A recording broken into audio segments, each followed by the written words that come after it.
Hey, we're back. We didn't go anywhere. We're still putting out award-winning video podcasts, but our live shows are back. Hey, everybody.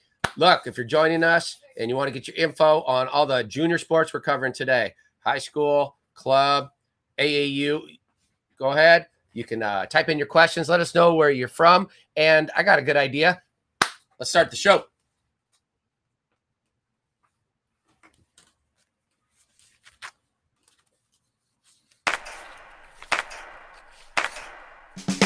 I'm a Venice, California-born, Los Angeles-based sports fan. One that has played, coached, announced, and promoted sports my whole life. My love affair with sports started in my own backyard and has led me to this podcast. Thanks to the support of the Amateur Athletic Union in East Bay, I'm excited to bring you Sports Stories with Denny Lennon.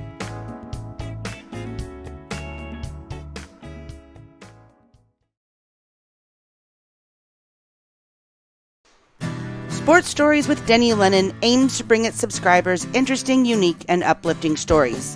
You can find us at sportstoriespodcast.com. We drop audio and video podcasts every Thursday and go live on YouTube Wednesday, Thursday, and Friday.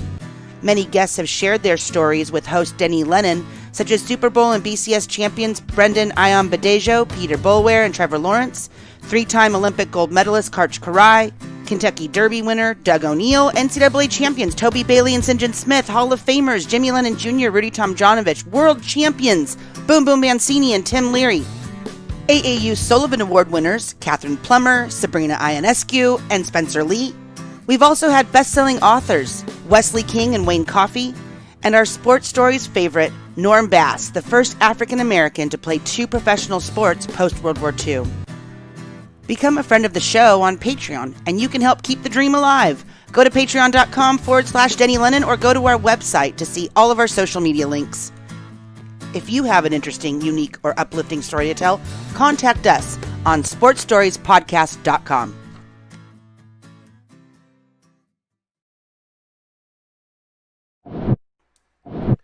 Coming to you live from Los Angeles. We're in the shadow of LAX. It's the top-rated video podcast in the Centinela Adobe Corridor. It's where we share a wall with the Korean United Methodists, and you can see St. Jerome Church from our back porch. We're in the 7428 studio where Jimbo and Marley run the show, and Buck kicks back until he's got to kick it out. It's SSDL5 at 5 on YouTube.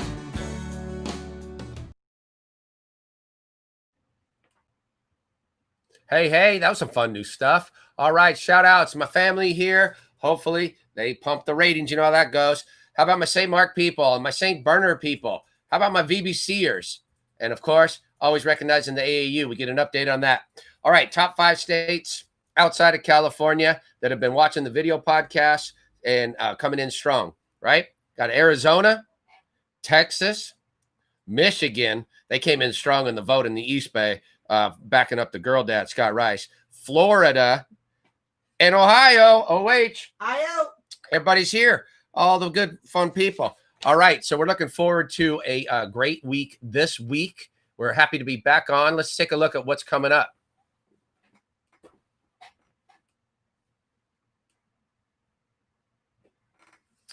All right, coming up this week on Sports Stories with Denny Lennon, tomorrow is going to be epic. If you haven't heard, Stanford University has canceled 11 of their sports, most notably the sport of men's volleyball. There's been a big pushback on that, and we're going to have the key components to that pushback that's going to come on and discuss the situation, including Sibel Zhang, the Stanford Daily sports editor, including Mike Boley, Stephen Irvin, Matt Furbinger, and Kavika Soji.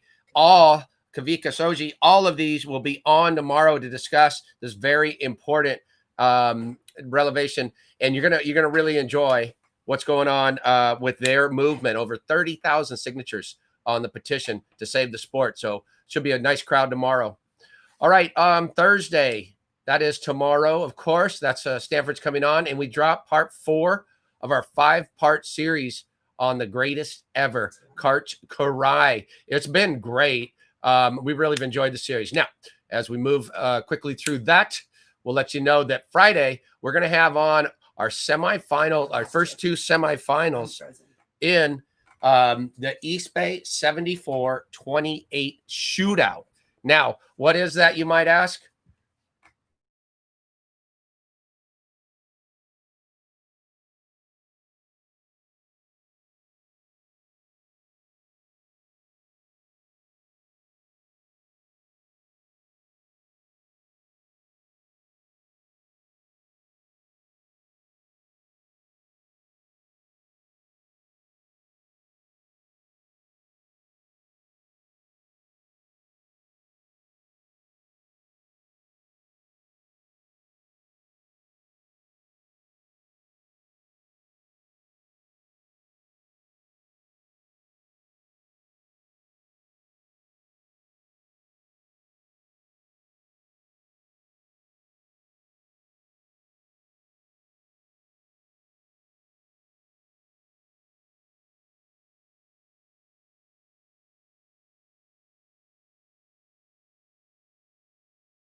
Choose your right microphone.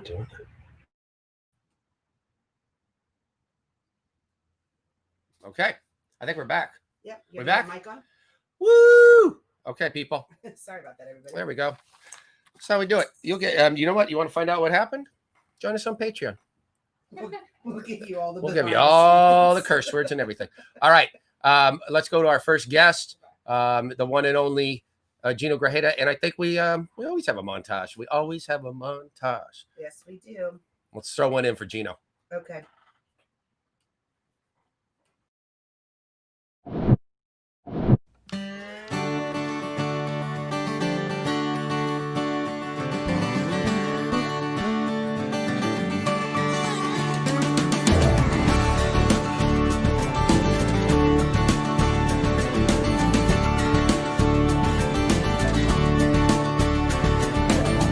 I would live like a free man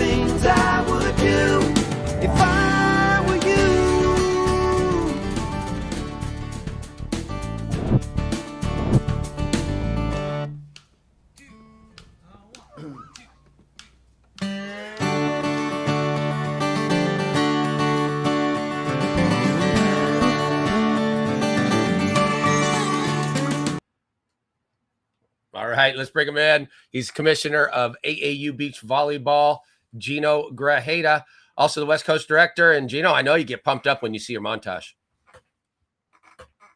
Oh, I muted him. Just a second, Gino. And you're in, buddy. What's up? Okay. Gino? You can hear me now? Yep, you're all good. Okay. All right. Yeah. Yep. Glad to be here. Yep. Well, we do our best, Gino. I especially like the picture of your friend from Palo Alto. That's good stuff right there. Yeah, I was a fan. big fan. Or put it this way, I'm a fan of him. Yes, of course. So, Gino, we got big movements. Obviously, all sports organizations are dealing with change, but we all do what we can to provide the programming. And so, why don't you fill us in a little bit? First, what's going on with the AAU Junior Olympics and beach volleyball component? Well, first, I want to recognize that we completed a successful AAU indoor national championships in Orlando, Florida, at the convention center. Yesterday was the last day, 8-day, and 47 consecutive years. So, Roger got that event. Beautiful. Our first of two national beach events is the AAU Junior Olympic Games. This was the event that was moved from the West Coast AAU JO Games from Santa Monica to Brevard County, Space Coast, Florida. And beach volleyball will be taking place in Cocoa Beach. And as the slide shows, we got specific dates for each age group. It's extended because we have limited space. And registration is now closed. I think we have a couple openings in 2 divisions. Okay. We may keep registration open for another day. Quite a representation from teams across the country, and we're excited to have the event in Cocoa Beach, Florida, home of the Space Coast. Is that what you said, Gino? Space Coast team. It's Space Coast, Florida, is what the area is known as. I don't think we're on nationals yet, but Space Coast, Florida is the region, and there's probably 15 sports going on there. Right. Golf starts tomorrow. Tomorrow kicks off the JO Games with golf, and stand-up paddleboarding starts on Saturday. Okay, gotcha. All right, so Cocoa Beach will be hosting the Junior Beach Junior Olympics, and we're looking forward to that, of course. I understand you were out there recently surveying the beach, Gino. I got a chance to go look at the venue. It's a nice beach. It's at Lori Wilson Park, which is a county park. And it's flanked by 2 properties where we'll have our official hotels. One is the Hilton Oceanfront Cocoa Beach. The other property is the International Palms Resort. And both, you have two different price ranges there, but both nice properties, both oceanfront, right on the sand. So you can walk out the door and there the courts will be set up. True or false, there is a Barbara Eden Street that is not far from Lori Wilson Park that commemorates the Genie in I Dream of Jeannie. I think you're referring to I Dream of Jeannie Street. Oh, yes. Okay. Yes, I Dream of Jeannie Street is there. And as Jenny knows very well, the show I Dream of Jeannie is based on Cocoa Beach. So they're very proud of their heritage and have a sign commemorating that information. Man, I'm excited to see the competition. I'm all in on that. But right there, Gino, that's like a pilgrimage. That's just good television. All right, Gino, that's our Junior Olympics, and we'll be out there next week to operate that. It's good to see the participation. Tell us a little bit about what we're dealing with. I think we should know, Denny, we're going to live stream that event on Baller TV. That's right. Thank you. For those teams that cannot make the event, or those parents and coaches and athletes, Baller TV will be announcing that very shortly. And Marley has it all set up to do electronic scoring. Right. Through the Volleyball Life app. So the same registration app where teams registered. So we have a lot of protocols in place for COVID, including temperature checks for athletes, but it is a public beach. So it is an open area where the courts are set up. So there's no restrictions in terms of people attending the event, but we do have to limit our space crowding to no more than 10 people in a specific area per Florida state rules. But that's a report for JO Games, and then we start next week. JO Games start tomorrow, Denny, with golf. That's right. Gino, it's, as you mentioned, it's good that, part of the staff that ran the indoor competition successfully in Orlando, adhering to all protocol and stuff, will be on site helping run the Junior Olympics. The full AU volleyball staff, all hands on board, will be in Central Florida. The JO game starts tomorrow and goes all the way through August 8th in 15 sports, with track and field swimming as the highlight sports, the largest attended. The beach volleyball, we're competitive. I think we have a wider variety of states represented and pretty good numbers for considering the situation this summer. Love it. All right. Well done. All right, let's come out west for what was, a long running, what are we in, 28th year or something along these lines? It's the year 27, Denny. We started when we were 12. Yep, 27. And it's been in danger because it's in Southern California, and we didn't know if we'd be able to get it going. But why don't you fill us in on location and the changes there? It has. LA County is still under COVID restrictions. So we are able to move the event to a restrictive environment, to a contained environment at the Chula Vista Elite Athlete Training Center. And it is a U.S. Olympic and Paralympic training site. So we're excited about being on property. We had extended dates from July 7th to 11th, which we know we postponed twice, not only from Hermosa Beach to Hermosa Beach from July to August, but this is now going to be in San Diego County, if those unfamiliar with the area, in the city of Chula Vista. And the dates are going from 7th through 16th, with an additional weekend of August 22nd to get all the divisions in. Right. We will be in the beach volleyball courts within the multi-sport complex where Olympic athletes train, and competitions are also held. So I do know there's BMX there, archery, rugby, field hockey. There's a rowing lake, and a few other sports also train there as well. Excellent. Okay. Well, so we're going to get a chance to pull off, the two major events of the junior beach volleyball season. And certainly our athletes are happy about this. We've been getting some pretty positive reviews. It'll be a new event for us, a new location, obviously. The Nationals are continuing. Some new protocols in play. It's a controlled environment. So that we're basically creating a bubble within that facility. Every athlete and coach must be temperature checked on the way in with a waiver. Each team is only allowed to have 2 coaches, which must be registered with the AAU. You can have 1 or 2 coach, and a coach may actually represent more than one team. In addition to that, there'll be no spectators. We know many parents also serve as dual purposes, a parent and a coach. So if a parent wants to attend, they must register as an AAU coach in order to be put on the list for admission. As noted, the dates are posted from August 7th through 16th and the 22nd. Each age group will compete at one time. So starting with the girls 15s, then going to the 16s, followed by the 18s, then the 14s, and finally finishing with the girls 12s and boys divisions. So it's a long week for us, but for the athletes participating, I'm sure they'll be excited to participating in a beach volleyball tournament or a championship, if you will, in California. Excellent. All right, Gino, it's exciting. Well done. I know one other thing we're going to talk about was high school beach volleyball and the very successful IBVL program.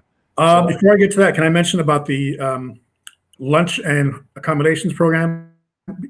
Oh, at the national, at the national championships. Obviously, there's some information there that you can read through, but there is lunch available that must be pre-ordered ahead of time for athletes and coaches. Teams will be able to stay on property in the dorms under certain guidelines with a meal plan included.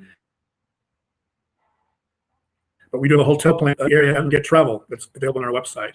So I think there's enough information there. We will be sending out information via email to all the athletes and coaches about how to get credentialed, how to get the waiver forms complete, order lunches if they want to do that, and what the protocol is for coming into the tournament. Excellent. And also, Denny, we just spoke today about the live stream of this particular event as well. Yeah, we will have a live stream. We're not sure which group yet, but we will have a live stream from there. And correct me if I'm wrong, but this might be the first AAU beach tournament to offer box lunches since a very successful Grand Floridian program that ran in Florida. Yep. You're right. That's absolutely right. The Junior Florida Open was the fine box lunches at the Grand Hotel with silver platters adoring our fine athletes. No silver platter from Chula Vista, but I'm sure the food will be just Will as good. Chula Vista have a massive ballroom that we can give out the awards in? No, but we will announce have to do something special for that particular honoree. We might be able to bring in like horse-drawn carriage, something along these lines like they do in Orlando, but we'll work on it. We'll work on it. We'll do something special for the Player of the Year that will be announced. I'm sure that player may even be highlighted on the Sports Stories with Denny Lennon down the road. We would be proud to, considering what a great legacy that award leaves behind it. It's awesome to think of some of those players and the great achievements they've had that were AAU Beach Players of the Year. Be honored to. All right, Gino, now on to your the high school beach volleyball program, the IBVL. And we lost him. Ooh, we lost him. But there's an IBVL update. And Gino, sorry we lost you there. I'm glad we got most of the information out of you. But early October, late November is what we're hoping for. Makes for an easy segue to our guest today, Eric Sondheimer of the Los Angeles Times, who's going to be addressing high school in the state of California. There's some 800,000 athletes that participate in high school sports in the state of California. CIF recently making a major announcement, and many have dove into that. Nobody better than Eric Sondheimer from the LA Times to fill us in on some of the details. I think we should bring him on with a montage. He deserves that. Well, it's kind of an Eric montage, but it's more of a CIF montage. All right, let's see what we got. Okay.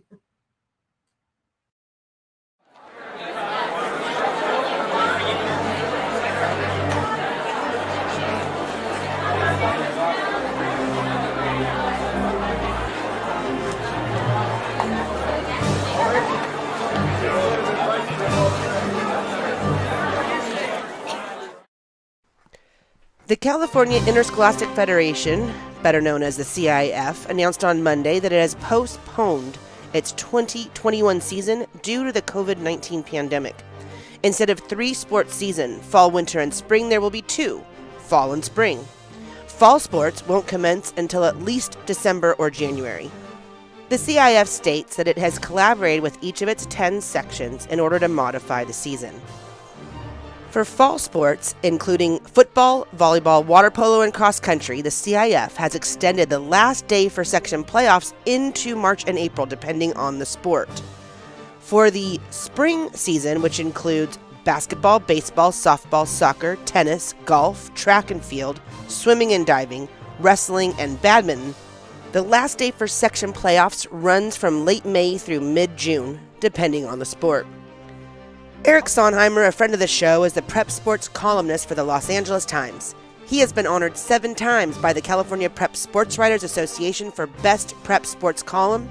He joined the LA Times in 1997 covering high school sports and has covered Southern California high school sports for more than 40 years. Erik Sondheimer, along with Mo Orr of Talk the Talk, join us tonight to analyze the most recent CIF announcement. Sports Stories with Denny Lennon welcomes to the show Erik Sondheimer and Mo Orr.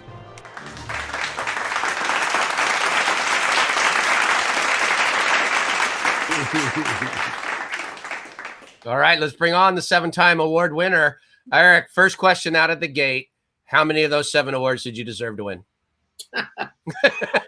I am a very humble person, so everything is surprising to me. Eric, you are the best, but you are the source of information. And, one of the things I know, when I was both like coaching or, at the end of playing and then coaching and following sports, we would always follow you in the LA Times, but you've seamlessly transitioned into social media, and your Twitter account, is huge, and it's such a source of information for everybody. And this is a really big story. We have a national audience, and when you consider 800,000 athletes playing the state of California, it was a massive decision that was made. It's a trend-setting decision, and it probably gives some power to some other states to consider what happened in California. I'm just telling you, on Monday, it was just amazing.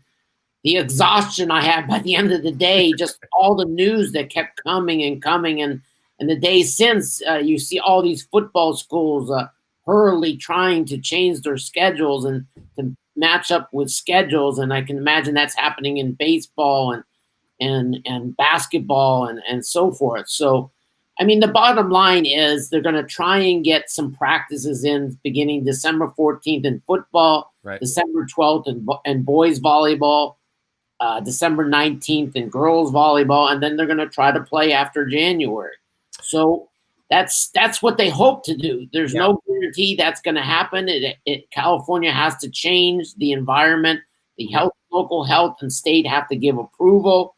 The local colleges are going to be going through the same situation. The NFL people going through it, and they have testing. High school doesn't, so it's going to be an interesting situation. Really interesting situation. I know if I was scheduling any games, I wouldn't go play at Huntington Beach. All right, that's just inside joke. All right, Eric, tell a little bit. Like, I remember being an athletic director, and all decisions start with football, and then everything else revolves around that. So football, of course, being the kingpin here, they look to put that back into January. Is that what they did with football, and then basketball first, and then started to schedule around that? I think they tried to get football out of the way as much as they could because it affects so many other facility uses, among other things. And one reason why they're doing boys and girls volleyball together is to try and get that facility done by the time basketball season begins. So it's going to be a balancing, juggling act for the athletic directors to create times for use of their facilities. In the spring, you have track and field, you have lacrosse, you have boys and girls soccer, you have boys and girls water polo. Everything is going on at the same time. So it's going to be an interesting situation how early and how late people are going to be using those facilities. Yeah, no doubt. There's a couple things I wanted to get to. I mean, as you mentioned, similar sports where are going at the same time, whether it's volleyball, water polo, what have you. But many times the volleyball coach would be the same coach for both boys and girls. And that you can go up and down. That's many coaches coach more than one sport at many of the high schools. And now, they're going to have to figure that part out, which is certainly going to create some logistics. But there's one thing that I'm concerned about. It's in the LA City section. Now, this is an area that's affected by the pandemic more than the rest of the areas, given their lack of financial resources. How do you think they're going to be able to make it back? Good question. I'm skeptical that they're going to start at the same time everybody else. Their superintendent for the LAUSD has said he's not opening up his facilities unless there's testing done for staff and students. I don't see where the money's going to be. Now, there's some very quick tests in development that are supposed to not cost very much and supposed to help get things done really quickly. If those come on board by January, then that's a possibility. But yeah, they have a much to overcome because I believe the southern section schools are going to start allowing their coaches to work with athletes relatively quickly. The LA City section, I should say it's LA Unified because most of that makes up the C section. Right. I don't see them opening up their facilities anytime soon. So you have these athletes who are going to be doing online classes, not connected with their coaches physically. Hopefully they'll be doing Zoom calls to keep them interested. But I have a real concern, and that's an area of where they don't have as much money. They can't go out and hire a private coach and stuff. So it's going to be something that I'm going to keep track of. But their priority is safety. So I understand. And so far they've been right. They never let anybody come back since March 16th. Some of these other districts did, and they've had to shut down. They've had incidents with safety concerns. And so maybe they've done it right. I just hope they have a plan. Yeah, I hope so too. And they face so many obstacles. So many of the LAUSD kids don't really have access to technology that would allow them, to stay connected, with their coaches, let alone, to stay connected with their teachers and to stay on track. There's so many things that are going to affect them. It's just tough to think about them being able to make the same track as the southern section schools. Yeah, it's a challenge. Hopefully they learned from what happened in March. They had a chance to be online.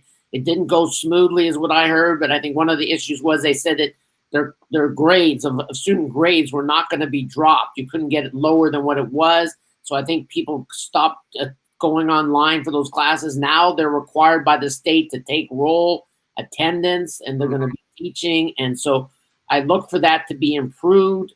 I feel for the parents. I feel for the kids. I feel for the teachers.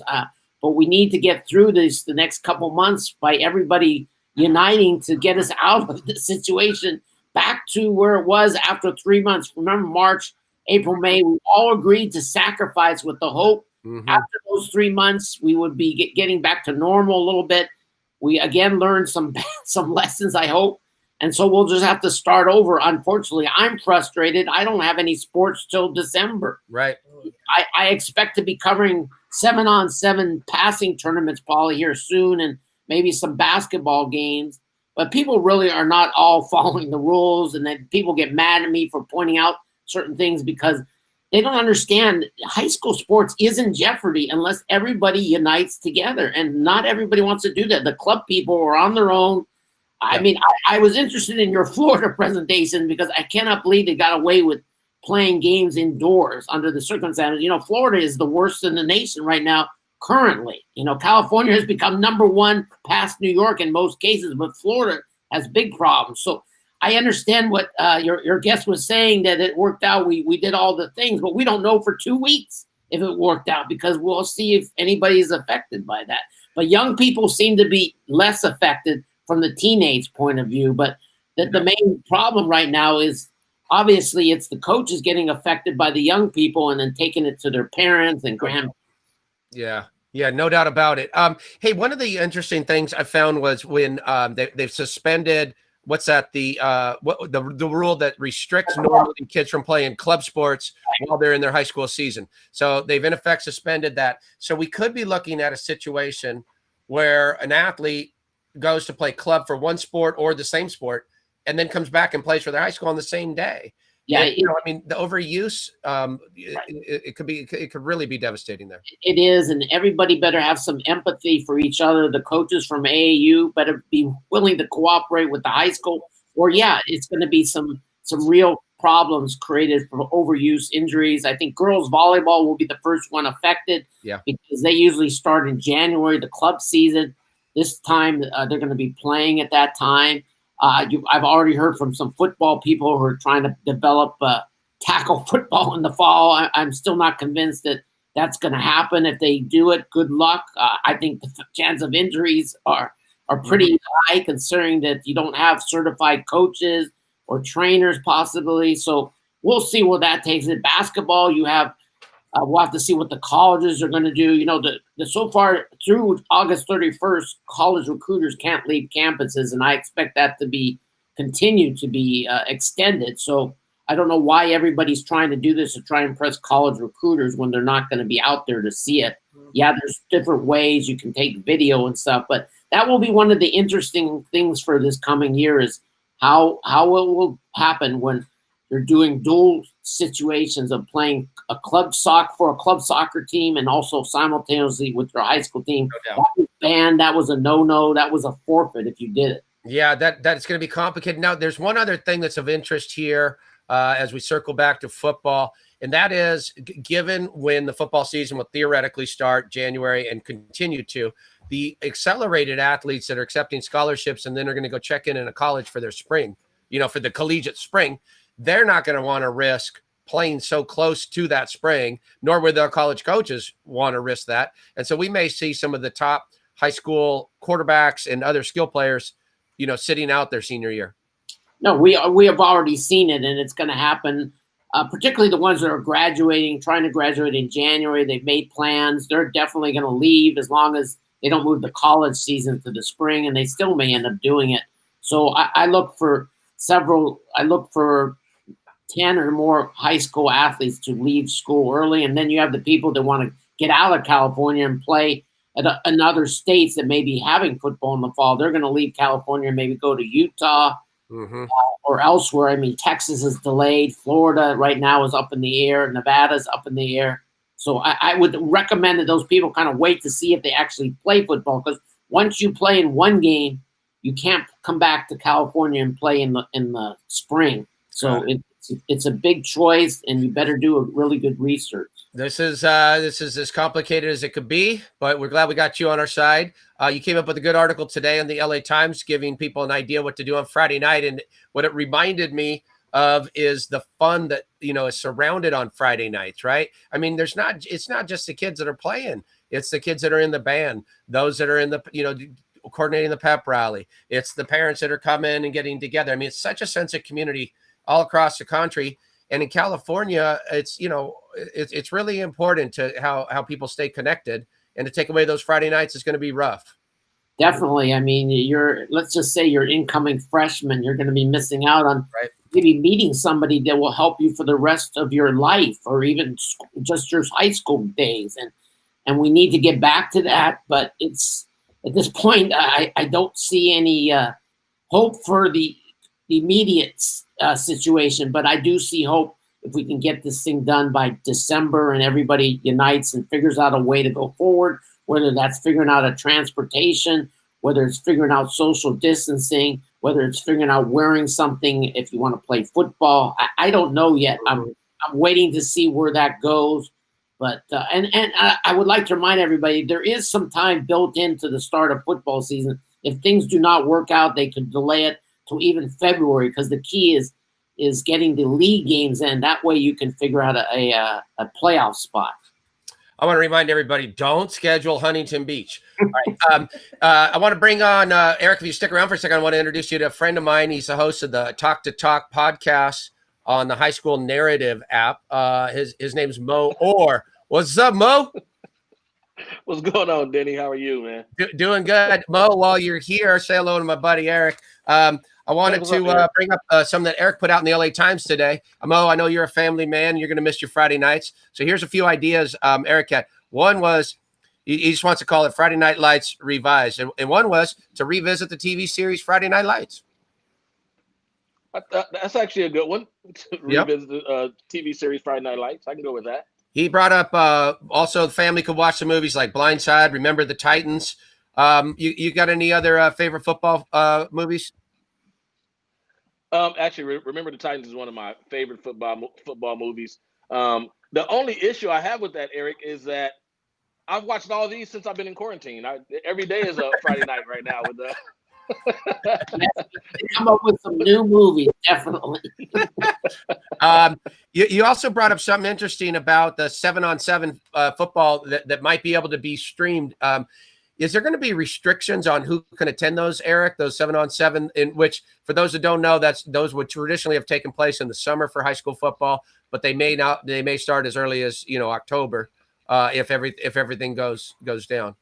I would just think when the local health gives the okay by the late October or November, hopefully those will be able to take place. They're always fun. I love going to the Edison tournament every summer. You have all Mater Dei, Bosco doing it. So it will be slowly getting back, but eventually I think teams will be able to do that. Who do you see considering which quarterbacks, which skill players will be leaving early? Are you going to reshuffle the deck at all if you had to come up with the rankings right now, Eric? It's still Bosco and Mater Dei, but both will end up losing some really key people. I mean, I expect the Mater Dei quarterback, Miller Moss, who transferred from Alameda, to end up going to USC. Bosco already lost one of its receivers, Bo Collins. They have a young team. So those are the two that obviously start way above. Corona Centennial could lose their number one player, Corey Foreman, who's probably the best player in the country for his position, defensive line. So I hate to say that the others have hope in dealing with Bosco and Mater Dei, but I don't think they will. Those are still the two top teams because they have so much other talent around them. And I know Mo, you're hyped to see your basketball, and you're not going to get to go to any winter basketball tournaments where you could really see people play. It's really kind of tough. And one question I asked Commissioner Wygott was about two-sport officials, because a lot of times right now, some officials that might work football also does basketball. And with the way that they scheduled the season starting in January, did they think they would have an issue or a problem getting officials? And right now, it looks like it might be an issue, but I think it's going to be on the athletic directors coming up with a schedule and really considering how officials will be affected being able to work those games. Yeah, I expect the basketball games to be held over every Monday, Tuesday, Wednesday, Thursday, Friday, Saturday, every day except for Sunday. But I expect them to start playing in January. Now, their season is not officially supposed to start till, I believe it's April. And so we'll have all these tournaments getting to going by them. It won't be officially CIF. But if football is going in January, then basketball should be going to. But I think the problem is it's indoor and you want to be outdoors. So that's why they've waited to the very end for them, I think.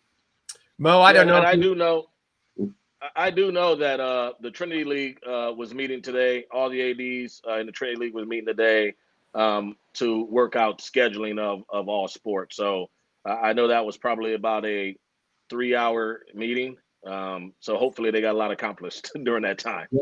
The officials lost a lot of money when the season ended in early March, but they're going to make a lot of money if they have good cars and their knees are fit to go and their voice is good. They can work every day. Hey, we had somebody just write into the show that said Eric was covering Crespi basketball in 1986.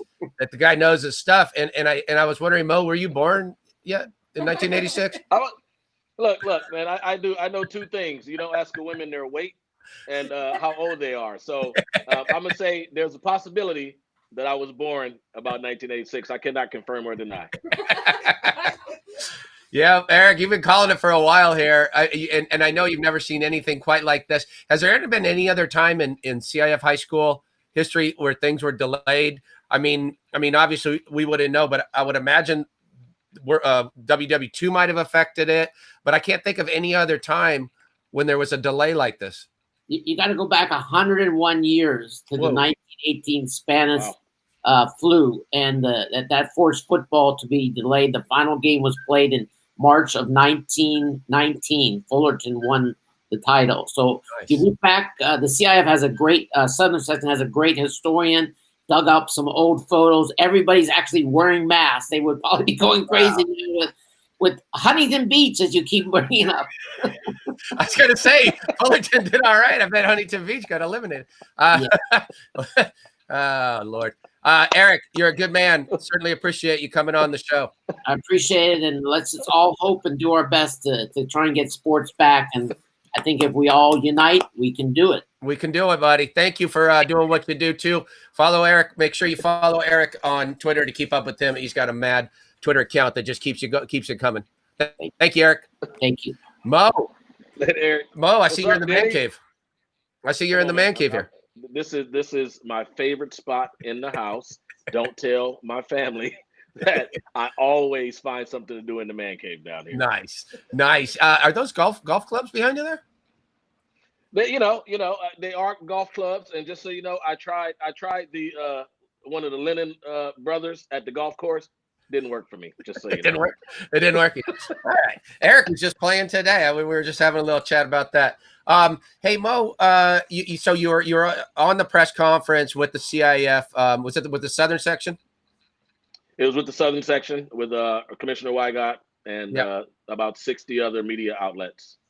So for those, we have, like, as I mentioned before, we have like a national audience. The California is governed by the CIF, which governs the state, but there's 10 sections, that make up that whole CIF. And the LA City section is one, but the biggest of those with nearly 600 schools is the CIF Southern section. And, obviously that's where so many of, the top athletes are coming from and so on and so forth. So that must have been a pretty interesting press conference. What else did you take from it? Look, here's what I want to say. I want to say that I feel like Commissioner Wygott and his team are doing the best they can with the circumstances and the cards that they're dealt. They're trying to make sure that sports can happen in high school. Everybody knows that these kids and these coaches need to do something other than, sit in their house and, drive around or walk a dog or something like that. So Commissioner Wygott and his team, I think they really thought the whole process through, and they pushed it out as far as they could so that if there's anything that might get in the way, that they might be able to withstand that and still come back and have sports. It looked tough to me, reading the schedule and looking at it. If you think about basketball, we still almost have a year, 9 months, 10 months before high school basketball will be played. But at the end of the day, athletes are athletes, officials are officials, and fans are fans.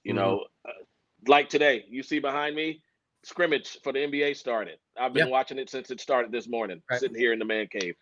So people want to see it. And a question that was asked to Commissioner Wygott was, will there be fans? And he said, I will leave that up to the high school principals and those superintendents. If they can do it safely, with social distancing, then he sees no reason why they shouldn't be able to be allowed to be in the stands. Yeah, no doubt. I thought, given the whole problem and everything in all those sports, I actually thought they did a pretty stellar job of lining these sports up and getting the best thing. There's no way they could have made everybody happy here. And I thought they did the best they could. And certainly the co-ed schools that have to figure out that only have one gym or one track or a field, those are going to get, they're going to take the heat here. And that's going to be tough, especially with, dual coaches and so forth. But, overall, they're going to figure out a way to give kids an opportunity to play if in fact everybody behaves by the time we get to January. Yeah. And he talked about flexibility. The only time games won't be played is on a Sunday, right? Mm-hmm. Could there be a day in January or late January where it is 30 or 40 degrees outside in California? Probably not, but there could be. And they give the kids the opportunity to play on a Saturday at 1:00. I think they could do that, where they have soccer probably on that Friday night and then the football game on a Saturday at 1:00. Football and sports, football doesn't stop because of the weather. People play in Green Bay, right? Yeah. So I think they can do it in California. Let's hope so. Tell me a little bit about baseball season opening tomorrow, right? Baseball season, right. Our Dodgers play tomorrow night. Dodgers play tomorrow night. Look, they've been doing great right now during the preseason. Beat on them Angels. I don't care what anybody say. A win is a win. I don't care if it's preseason. I'm gonna take it. Here's what I need: there's 60 game schedule, so everything is going to be a really important game to position yourself, right? But tell me, if you're playing the Astros, you're not hitting those guys. Like, I'm throwing at them, I'm giving them a base, even though it's a 60 game season, because the message has got to be sent. I mean, they were getting popped during the preseason with the bases loaded. Like, guys were just still sending a message. I mean, those guys got to duck all year long, as far as I'm concerned. Look, I know that the coronavirus and COVID-19 is real, but I'm gonna tell you, I don't know if they talking about it came from China. The Houston Astros probably had something to do with this to keep the fans out of the stands. You know what I'm saying? So I never seen any of them wearing a mask. Yeah, it's their fault. No, they walking around free willy with no mask. Now they don't have to worry. Do you think that Houston will have? You know how they're filtering in the fan noise? Yeah, they should put a little booze on their fan noise. Just they should put booze in there, and it should be nothing but clamoring trash cans, right? and clamoring trash. And you know what? They were actually playing the other night, and I was watching the game, and I was wondering, you could hear everything now. I could hear everything now. Are you gonna hear any trash cans banging? I could hear them working on their phones, trying to pick up the pitches like they did last time. And they got the banner that the Dodgers deserved. Oh man! That's right. I know you're recently, like this podcast, have jumped on Patreon, and I want to what fill me in a little bit. You got a couple weeks on us here. We're having some fun, doing some behind the scenes kind of stuff, and also some materials that we didn't have a place for or didn't use, and then we're we're having fun picking what goes over there. Tell me what you've been putting over there on your Patreon. Man, here's what you think about now, Denny. Anytime you're doing your show, you actually think about, oh man, that'll be great for some behind the scenes stuff. I started doing Take Time Tuesdays. I put that out. It's meant for Patreon. What I did is I started giving people a little preview on Instagram and a little social media, just so that they know what to expect and things they can expect moving forward. Also, when I'm doing the show, if you and I are kind of just talking and shooting the breeze during a break or before the show, and it's something, we're cracking jokes and stuff that's funny, people like to see that. So yes, please go on and support the show. Denny, you're doing a great job, man. I love that I saw your Patreon page pop up on there. Support. Nothing's free in life, and with the pandemic, everybody's struggling. Yeah. Help the show out. Keep the show going. No doubt. Hey, wanted to fill in. You just recently had Gary Mcknight on your show. For those that don't know, Gary Mcknight, the legendary modern day high school basketball coach. I mean, he's been there forever, since as long as Eric's been writing articles, and he's had nearly as many awards as Eric, winning state titles. Man, what a phenomenal interview that was. And you know, I've had the pleasure of working the modern day games and having a different interaction with Gary than I had, you know, the other night during the show. And I learned something and I had a different takeaway. And I think that people go on and watch the show and listen to the interview. You might think of this man a little bit differently, because what I really learned was, for him, it's about the kids.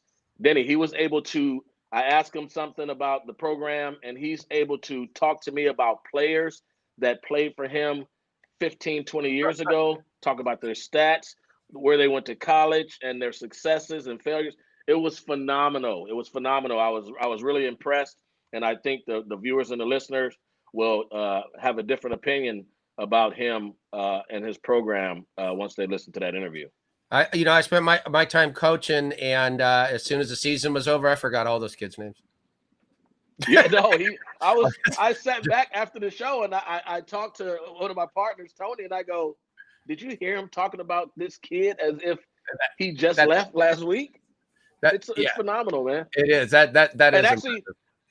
I was watching Denver today. Denver was playing Washington today, and Bo was having a phenomenal. When I stopped watching, because I was about to come on the show, I think he had 7 or 8 blocks in the NBA game. I love it. That was some night we went. It was at USC, and they hosted. Was it Chino Hills, Modern Day, Bishop Chino Montgomery? Hills, yeah, Bishop Montgomery. Else. I think it was Bishop Montgomery. Four.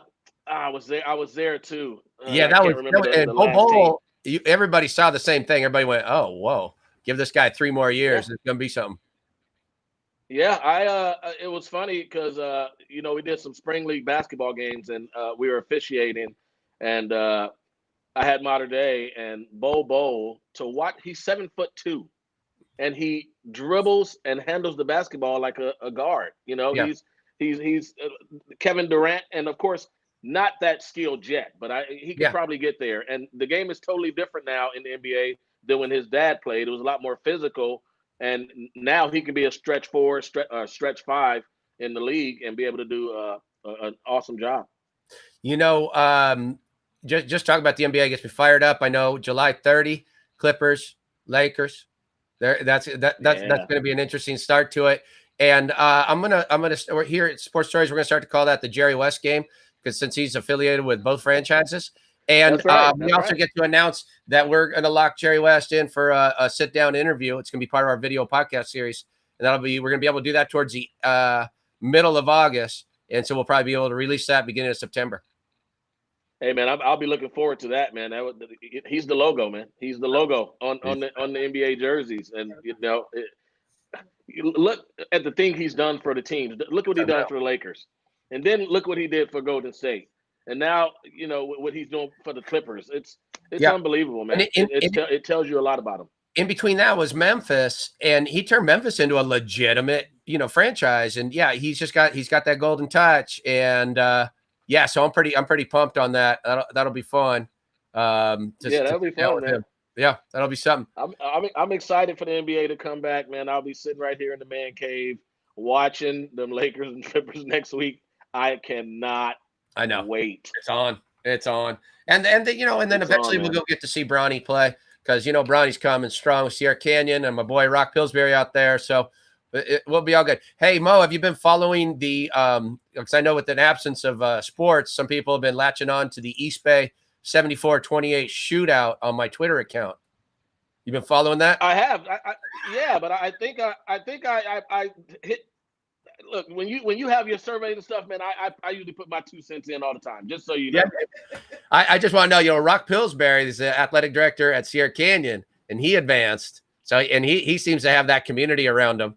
And then my boy Mike Boley came strong today, getting Brent Berry to retweet, and so he picked up a big lead on Randy Rosenblum, the the voice of Southern California Prep Sports Report. Yeah, I've worked with Randy, and he's a huge high school sports has that mind. Look, man, people talk about Sierra Canyon. They reload. They have reloaded, and they continue to reload. One thing I always say when I talk about high school and people talk about transfer rules and all this stuff, let me tell you what schools who have talent don't have to do. They don't have to recruit. People want to go there. Yeah. So, you know what? Listen, Sierra Canyon, I can't wait. I'm excited. The Modern Days, I can't wait. I'm excited. And look, I got these people that are working. Look, I'm that big time where I got people who are working on my Twitter, and I saw that they spelled your name wrong, Denny, and I had to get on them, man. So look, I appreciate it. Because otherwise, Brent Berry probably would have retweeted what I had to say. I was going to introduce you as Mo Rowe. When you went with Denny Lennon, I was going to come back with Mo Rowe, but, we're good. Hey, I deserve it, man. I deserve it. I can't say anything. One time I got an award for running the summer program, and I was real excited because I was young and I was getting my first big award. And they said, now let's bring up the man of honor, Lenny Lennon. So I've learned to roll with it since then. I've learned to roll with it.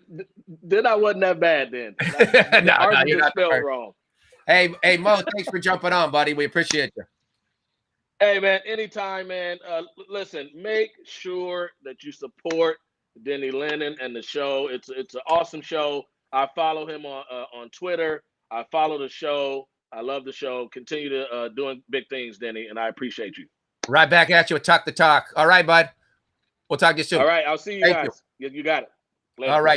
All right. So there you go. We came out of the gate covering some National Junior Beach Volleyball announcements. Actually, we came out of the gate with some technical difficulties, but we just, we do what we do. The pandemic doesn't knock us down. Here we are. So we just keep coming. And thank you, Erik Sondheimer. He's the best. If you follow any kind of high school sports and you want a great follow, check in with Eric on Twitter. He's really something. And then that's Talk the Talk is Mo or Show. And you get that. It's an OTT app, the high school narrative. So check that out. Check out our behind the scenes at Patreon. And then tomorrow it's going to be big. We're gonna break the internet tomorrow. We're gonna get a big crowd talking about and seeing what we can do in order to help Stanford men's volleyball program reinstate. Let's do it. Okay, I think we figured it out. Yeah, but we're on the technical difficulties. Yeah, overall didn't suck. All right, didn't suck. We'll see you tomorrow. And tomorrow, Karch 4 out of 5 drops. Ooh. Check it out. Some good coverage on Baywatch. Karch was on Baywatch. All right. And Box Cobbler? Box Cobbler, check it out, and we out. Well, my job is done. I guess I'll go watch Sports Stories with Denny Lennon. It starts at 5 on YouTube. Meow. Is that what you want? Is that better?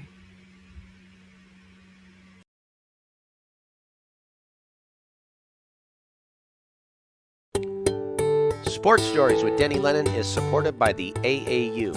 Find a local event and join at aausports.org. And remember, you can catch your favorite amateur sports live stream, replays, and highlights at ballertv.com.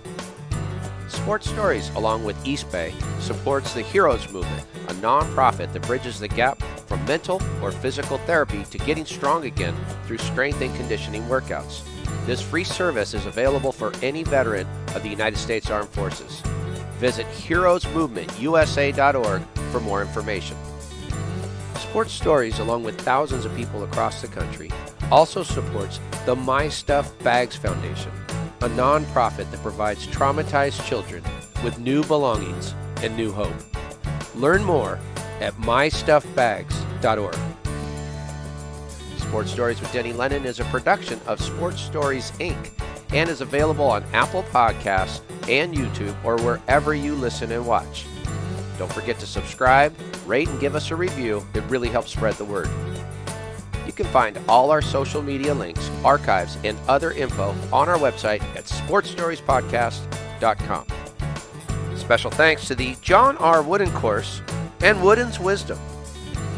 Original music for Sports Stories is courtesy of Lennon Music Productions. Original images by Sienna Lennon Photography. Sports Stories is produced by Christine Jimbo and Marley Rice. Sports Stories is edited by Bob McCall.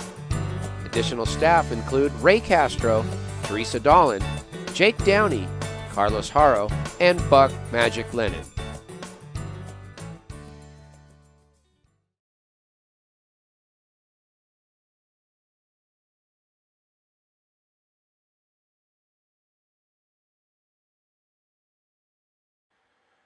Kick it out, Buck! Yeah, kick it out! Kick it out! Yeah, buddy! Way to kick it out! Good job!